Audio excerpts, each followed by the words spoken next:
Assalamualaikum warahmatullahi wabarakatuh. Hai teman-teman, kami dari kelompok 7 akan membawakan presentasi mengenai modul persediaan. Selamat menyaksikan.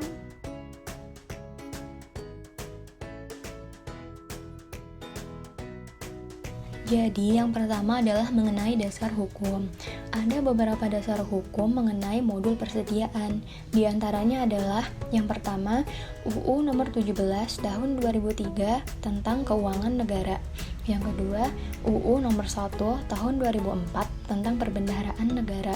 Yang ketiga, UU nomor 15 tahun 2004 tentang pemeriksaan, pengelolaan, dan tanggung jawab keuangan negara. Yang keempat, PP nomor 45 tahun 2013 tentang tata cara pelaksanaan APBN. Yang kelima, PP nomor 50 tahun 2018 tentang perubahan dari PP nomor 45 tahun 2013 tentang tata cara pelaksanaan APBN. Yang keenam, PP nomor 27 tahun 2014 tentang pengelolaan barang milik negara atau daerah. Yang ketujuh, PMK nomor 181 tahun 2016 tentang penatausahaan barang milik negara. Yang kedelapan, PP nomor 159 tahun 2018 tentang pelaksanaan piloting sistem aplikasi keuangan tingkat instansi. Yang kesembilan, PMK nomor 203 tahun 2019 tentang perubahan dari PMK nomor 159 tahun 2018 tentang pelaksanaan piloting sistem aplikasi keuangan tingkat instansi.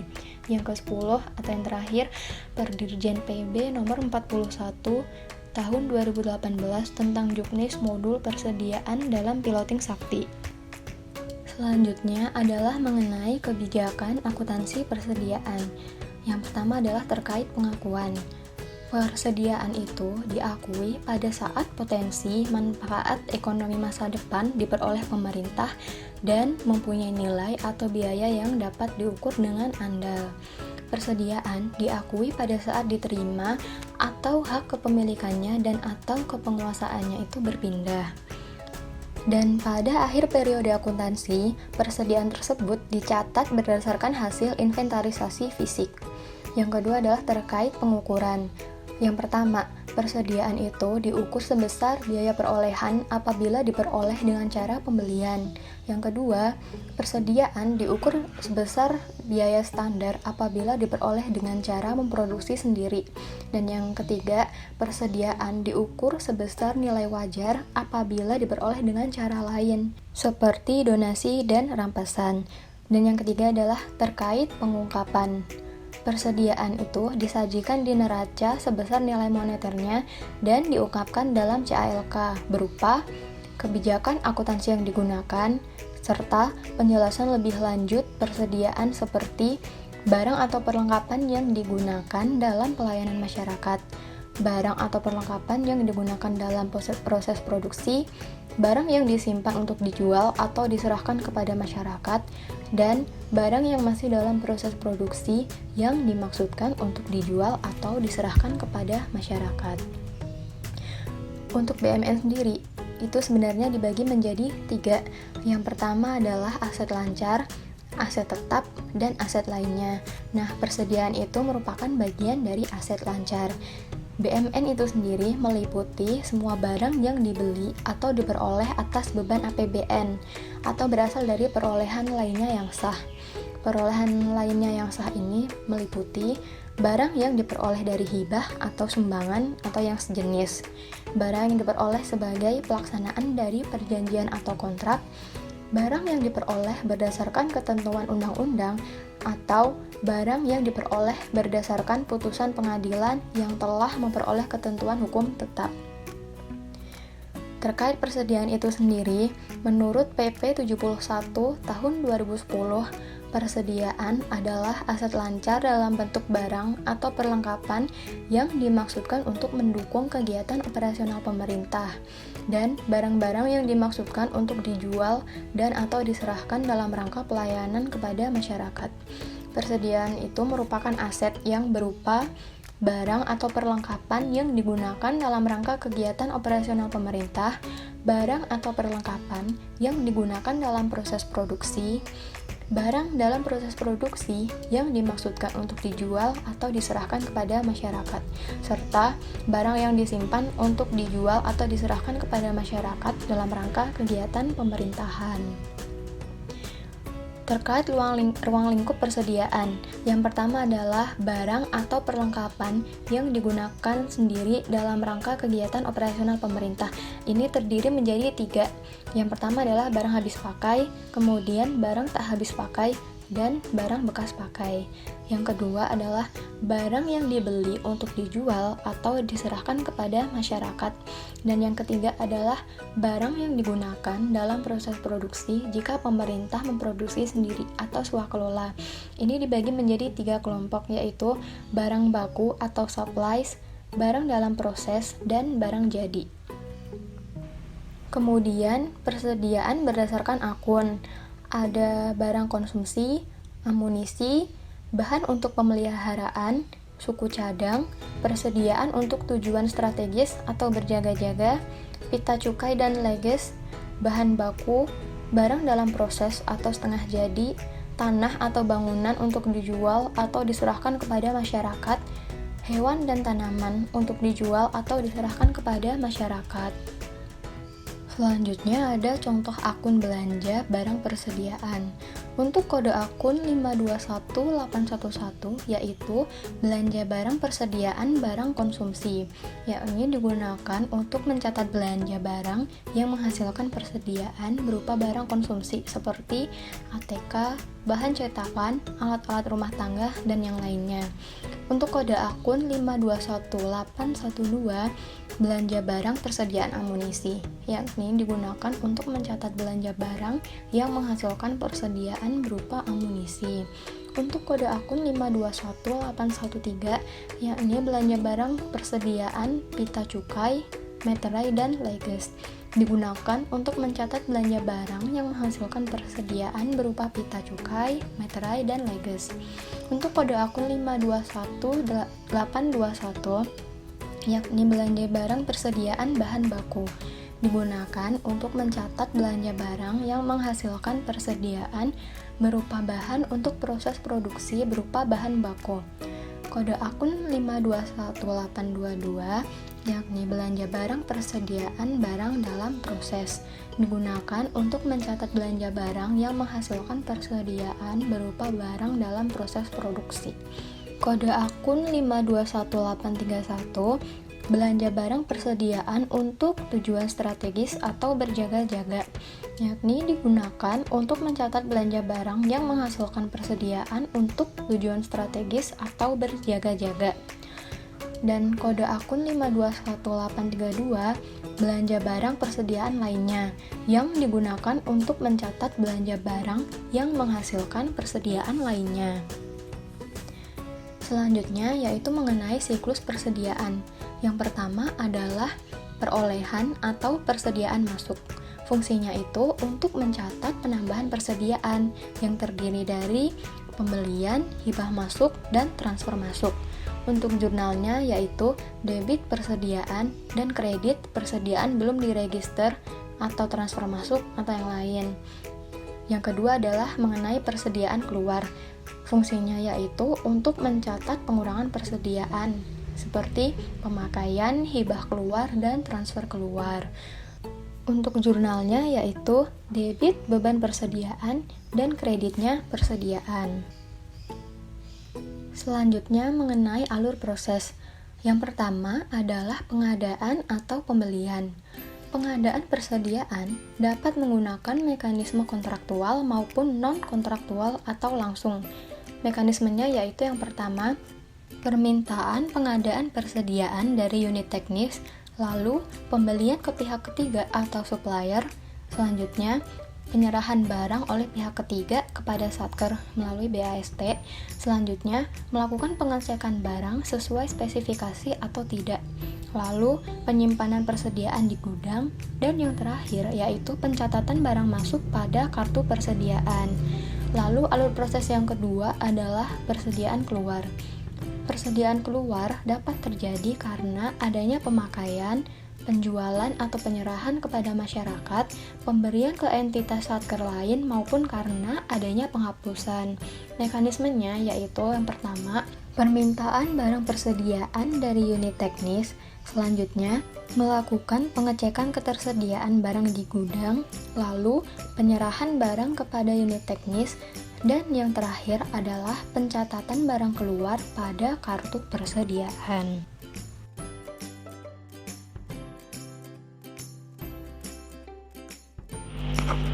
Ya, baik, untuk materi selanjutnya adalah mengenai modul persediaan. Modul persediaan adalah bagian dari sakti yang berfungsi untuk pencatatan transaksi barang persediaan, pembuatan jurnal transaksi, dan pembuatan laporan persediaan. Nah, di sini kita bisa lihat ruang lingkupnya ada 7 poin ya. Ada pertama migrasi data saldo awal, kemudian setup metode pencatatan dan penilaian, kemudian pencatatan referensi kode barang, mekanisme pencatatan transaksi, tutup buku, pelaporan, serta konsolidasi.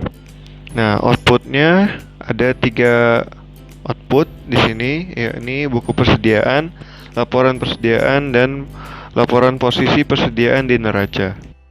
Kemudian di sini ada diagram alir aplikasi atau flowchart-nya ya. Kita akan bahas di modul aset tetap dan persediaan saja ya teman-teman.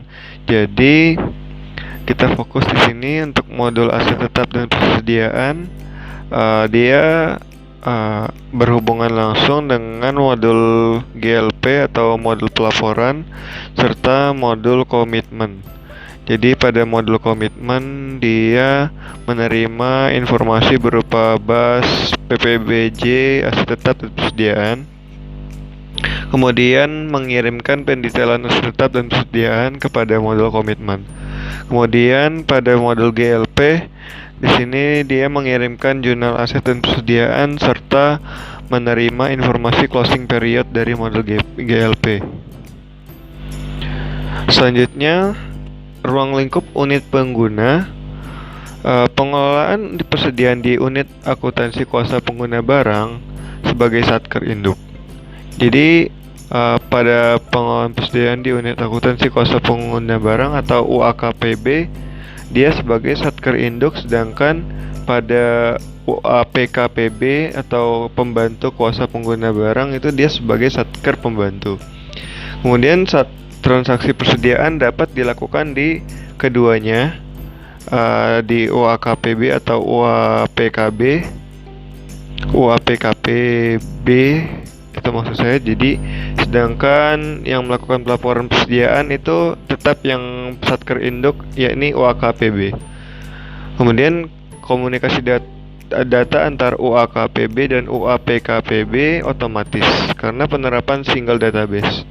Jadi tidak perlu ada pengiriman data dari satker induk ke satker pembantu. Selanjutnya pada prosedur pengendalian.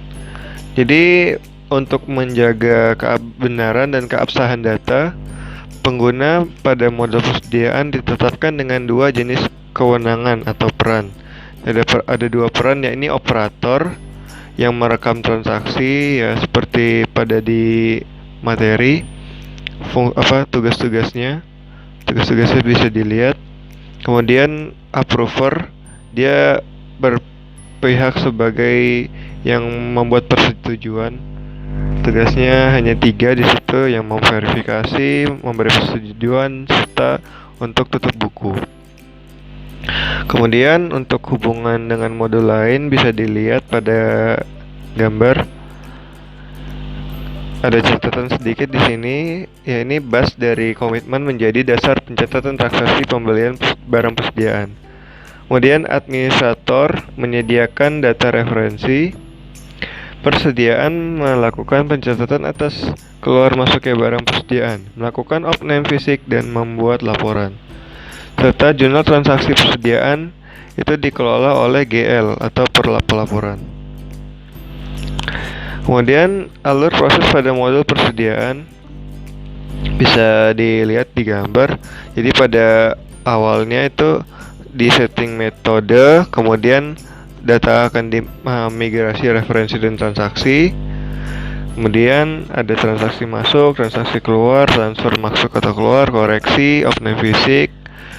Kemudian lanjut ke bawahnya lagi itu ada persetujuan, dicetak laporannya, kemudian tutup buku,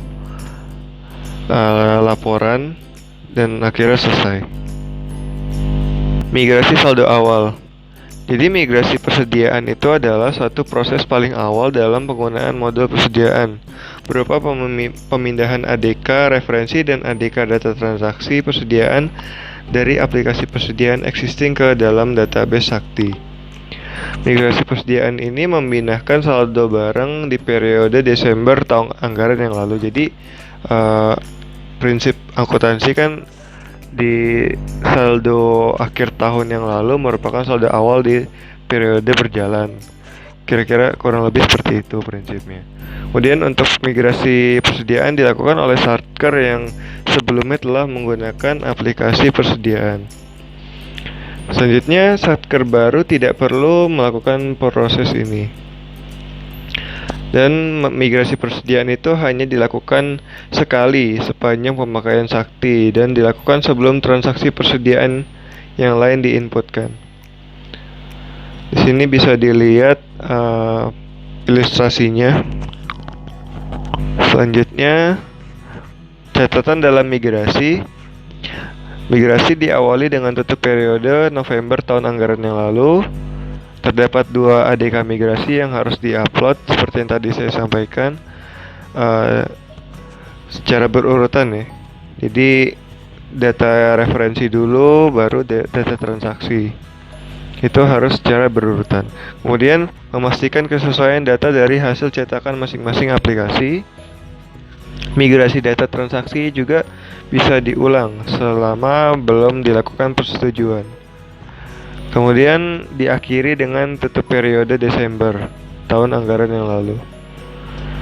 Dan data persediaan yang gagal diimigrasi atau yang belum masuk dalam aplikasi persediaan bisa diinputkan melalui menu saldo awal. Selanjutnya, untuk setup metodenya, di sini ada 2 metode yang harus disetting dahulu. Pertama, metode pencatatan. Pemerintah sekarang sudah menggunakan metode perpetual. Ya, bisa dibaca untuk penjelasan metode perpetual. Kemudian metode penilaian di sini menggunakan harga satuan terakhir, harga rata-rata, dan FIFO. Ini kurang lebih adalah pilihannya ya. Tapi untuk FIFO dalam hal ini masih belum bisa diterapkan karena alasan teknis dan lainnya. Pemerintah masih menggunakan HPT atau harga satuan terakhir. Kemudian di sini ada rumus harga satuan terakhir, nilai per jenis persediaan pada tanggal neraca itu sama dengan kuantitas atau jumlah persediaan pada tanggal pelaporan berdasarkan laporan persediaan dikalikan dengan harga pembelian terakhir. Jadi kuantitas terakhir pada tanggal pelaporan maksudnya dengan harga pembelian terakhir persediaan dalam rupiah per unit. Kemudian materi selanjutnya adalah terkait pencatatan referensi kode barang. Bisa dilakukan oleh UAKPB pada level operator modul persediaan. Kemudian referensi kode barang persediaan UAPKPB mengikuti referensi kode barang UAKPB. Selanjutnya, pencatatan referensi kode barang ini dilakukan dengan memperhatikan klasifikasi kode barang dan akun persediaan yang sesuai dengan tugas dan fungsi masing-masing satuan kerja. Dan pencatatan referensi ini juga menggunakan menu referensi, submenu mengelola barang persediaan.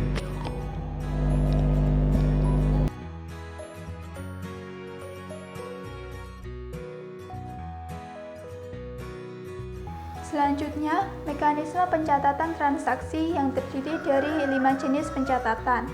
Yang pertama, pencatatan transaksi saldo awal yang dilakukan terhadap barang persediaan yang telah dimiliki dan atau dikuasai sebelum tahun anggaran berjalan. Yang kedua, pencatatan transaksi persediaan masuk dilakukan terhadap barang persediaan yang diperoleh pada tahun anggaran berjalan. Yang ketiga, pencatatan transaksi persediaan keluar dilakukan terhadap penggunaan atau penyerahan dan atau penghapusan barang persediaan yang dilakukan pada tahun anggaran berjalan. Selanjutnya, pencatatan transaksi koreksi persediaan dilakukan terhadap kesalahan proses pembukuan barang persediaan. Lalu, pencatatan transaksi inventarisasi fisik persediaan dilakukan terhadap barang persediaan dengan membandingkan antara catatan pembukuan pada modul persediaan dengan saldo barang secara fisik. Jika ada perbedaan, maka mengacu pada hitungan secara fisik. Selanjutnya, mekanisme pencatatan transaksi masuk pembelian merupakan proses pencatatan masuk barang persediaan yang bersumber dari data pembelian dari modul komitmen. Proses pencatatan masuk melalui pembelian ini adalah dengan melakukan pendetilan barang persediaan. Data sumber yang digunakan adalah BAST ataupun dokumen lainnya yang sah. Transaksi masuk selain pembelian ada saldo awal, transfer masuk, hibah masuk, rampasan, dan perolehan lainnya. Transaksi keluar habis pakai merupakan transaksi pengeluaran barang persediaan untuk penggunaan atau pemakaian. Dokumen yang digunakan adalah bon permintaan barang persediaan. Sedangkan transaksi keluar selain habis pakai ada transfer keluar, hibah keluar, usang, rusak, keluar lainnya, maupun penghapusan barang yang usang atau rusak. Mekanisme pencatatan transaksi koreksi. Koreksi ini dilakukan tanpa melalui kegiatan opnam fisik. Koreksi dilakukan atas kesalahan jumlah barang, kesalahan nilai barang, maupun kesalahan kodifikasi barang. Koreksi harus mendapat persetujuan oleh user approval. Koreksi atas kesalahan kodifikasi barang dilakukan dengan cara reklasifikasi. Baik reklasifikasi antar sesama kode barang persediaan maupun reklasifikasi keluar barang persediaan ke aset tetap dan atau reklasifikasi masuk barang persediaan dari aset tetap. Koreksi persediaan dapat dilakukan untuk proses pembatalan transaksi transfer keluar persediaan secara online yang telah disetujui oleh Satker pengirim tetapi belum dilakukan transfer masuk oleh Satker penerima. Mekanisme pencatatan transaksi inventarisasi fisik persediaan. Pencatatan transaksi inventarisasi fisik persediaan dilakukan terhadap barang persediaan dengan membandingkan antara catatan pembukuan pada modul persediaan dengan saldo barang secara fisik. Hasil berita acara opnam fisik ini akan diinputkan ke dalam modul persediaan dan akan menjadi saldo akhir barang persediaan. Pencatatan transaksi inventarisasi fisik persediaan dilakukan oleh operator menggunakan menu transaksi inventarisasi fisik. Hasil inputan opnam fisik ini harus disetujui terlebih dahulu oleh KPP dengan user approval. Selanjutnya, tutup buku atau tutup periode, yaitu proses pemindahan saldo pada periode bulanan. Tutup buku pada modul persediaan terdiri atas 14 periode, yaitu 12 periode normal, 1 periode unaudited pada periode ke-13, dan 1 periode audited pada periode ke-14. Tutup buku pada modul persediaan dilakukan oleh approver dengan menjalankan menu tutup buku periode. Sebelum melakukan tutup periode, approver wajib memastikan semua transaksi pada periode yang akan ditutup sudah diinput dan diverifikasi dengan benar. Approver harus melakukan penutupan periode modul persediaan bulan sebelumnya sebelum melakukan persetujuan transaksi bulan berjalan. Jadi, semisal ini bulan Desember dan mau melakukan tutup buku atau melakukan transaksi bulan Desember, approver harus melakukan penutupan bulan November agar saldonya terbawa. Laporan modul persediaan. Terdapat laporan buku persediaan, laporan persediaan, laporan rincian persediaan, laporan daftar transaksi persediaan, laporan mutasi barang persediaan, laporan posisi persediaan di neraca, dan beberapa laporan lainnya. Selanjutnya, konsolidasi. Dalam hal UAKBP membantu UAPKBP atau unit akuntansi pembantu kuasa pengguna barang. Konsolidasi pada tingkat UAKBP dilakukan dengan mekanisme sebagai berikut. Konsolidasi tingkat UAKBP dilakukan untuk menggabungkan semua data transaksi persediaan dari level UAPKBP.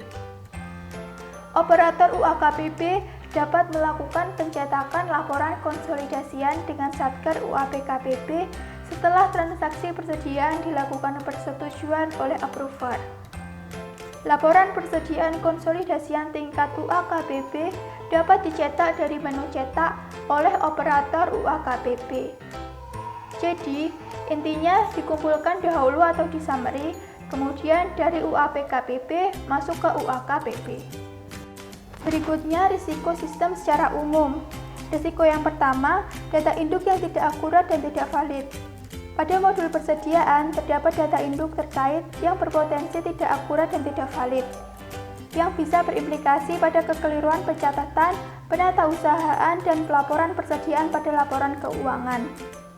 Risiko ini dapat diminimalisir dengan pengendalian integritas pemrosesan data. Bentuk-bentuk pengendalian aplikasi berupa pengendalian input, proses, dan output dapat digunakan untuk meminimalkan ketidakakuratan dan ketidakvalidan data induk.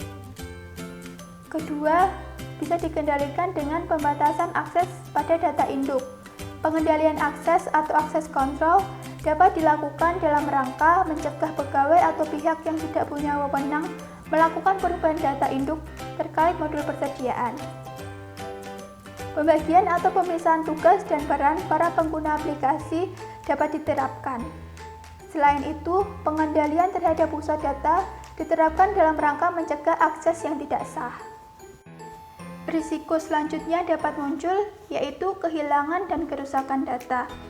Ancaman berupa data induk yang rusak dan hilang pada modul persediaan berpotensi terjadi, seperti kebakaran, kebanjiran, sabotase atas pusat data di mana data disimpan dapat terjadi sewaktu-waktu. Perlindungan yang kurang memadai atas infrastruktur TIK berisiko mengancam keberlangsungan sistem. Pengendalian yang dapat dilaksanakan, yang pertama yaitu dengan backup atas data. Langkah antisipatif berupa melakukan backup atas data secara rutin dapat dilakukan agar jika sewaktu-waktu data rusak dan hilang, ada data yang dapat dipulihkan pada sistem. Pengendalian yang kedua dengan menerapkan DRP atau Disaster Recovery Plan. Dalam kondisi tertentu, ketika ada kendala pada infrastruktur sistem yang gagal berfungsi, misalkan pusat data mengalami kebakaran atau kerusakan parah, maka organisasi harus dapat melakukan mitigasi dengan mengandalkan pada pemulihan sistem akibat musibah. Organisasi hendaknya mempunyai kemampuan untuk pemulihan operasional bisnis, misalnya memiliki cadangan pusat data yang terletak di lokasi yang lain atau di kota lain. Berikutnya, risiko terkait proses bisnis. Di antaranya ada inefisiensi pembelian persediaan. Kemungkinan Satker membeli persediaan yang tidak dibutuhkan atau tidak perlu dibeli dapat terjadi. Hal ini jika Satker mendelegasikan pengadaan atau pembelian persediaan pada unit masing-masing secara independen. Selain itu, kurangnya review memadai dari pejabat yang berwenang dapat menyebabkan hal tersebut terjadi. Hal ini dapat dikendalikan dengan cara 1. Adanya review dan persetujuan dari pejabat. Langkah antisipatif untuk mencegah inefisiensi pembelian persediaan adalah dengan melakukan review yang cukup dan persetujuan oleh pejabat yang berwenang di Satker. Yang kedua, sentralisasi dan koordinasi fungsi pengadaan dan pembelian. Dengan menerapkan fungsi pengadaan atau pembelian yang tersentralisasi dan saling berkoordinasi antara unit satu dengan unit lainnya, dapat mencegah pembelian persediaan yang sebenarnya tidak perlu dilakukan oleh unit tertentu. Jika terdapat persediaan yang tidak terpakai di salah satu unit, dapat digunakan oleh unit lainnya yang memerlukan. Tidak perlu membeli ulang persediaan tersebut. Hal ini sesuai dengan lingkup pengelolaan BMN.